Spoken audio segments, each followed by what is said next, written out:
À la journée d'aujourd'hui, malgré la signature d'un accord le 4 mars dernier, on constate que l'État est en train de faire marche arrière. L'État est plutôt du côté des profitants.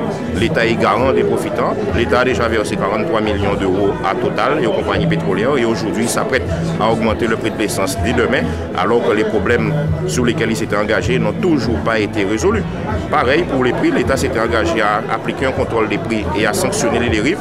Eh bien non, l'État ne le fait pas, alors que ses propres services, notamment l'autorité de la concurrence, vient faire sortir des rapports qui sont accablants et qui disent qu'en fin de compte, nous sommes victimes de raquettes par les importateurs distributeurs. Comme par hasard, ce sont ces gens-là qui financent les campagnes électorales des candidats, notamment à la présidence de la République française. Et nous voyons bien que les Guadeloupéens ont raison de se mobiliser. C'est pour ça que nous continuons nos réunions d'information, les meetings, et que nous serons en mobilisation générale et en manifestation le 3 octobre prochain dans les rues de Pointe-à-Pitre. Moi, je rappelle que la plateforme de revendication, c'est 146 points.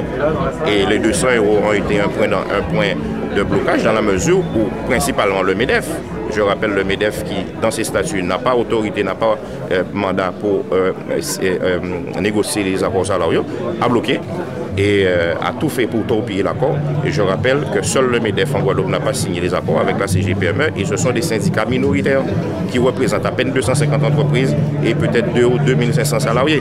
Et en fin de compte, toutes les décisions qui sont prises par l'État aujourd'hui le sont pour aider le MEDEF. Et le MEDEF, c'est qui? C'est les importateurs, distributeurs, ce sont principalement les béquilles. Voilà la situation que nous vivons. L'ordre colonial français est au service du grand patronat pour continuer à servir les Guadeloupéens. Et là, nous leur disons très bien, profitation finie, on ne va pas se laisser faire. Nous sommes en discussion justement avec les Guadeloupéens pour que tous les Guadeloupéens puissent dire ce qu'ils ont envie de faire de leur vie de la Guadeloupe et pour eux, pour leurs enfants. Et c'est ça qui va déterminer le projet de la Guadeloupe. Il ne s'agit pas de venir avec quelque chose sur les bras et dire voilà ce qu'il faut faire. Et une chose est sûre, ce sera à l'État français de financer le développement économique et social de la Guadeloupe, car n'oublions pas, la traite négrière, le commerce triangulaire, l'esclavage, la colonisation, tout ça, on fait de la France un grand pays. Il est hors de question aujourd'hui que la France nous fasse croire que nous vivons grâce à ces transferts sociaux. Non, grâce à ces RMI et autres allocations par an isolés, nous avons contribué à la grandeur de la France. La France doit financer notre développement économique. Justement, le plan d'urgence pour la formation des jeunes n'est toujours pas mis en œuvre.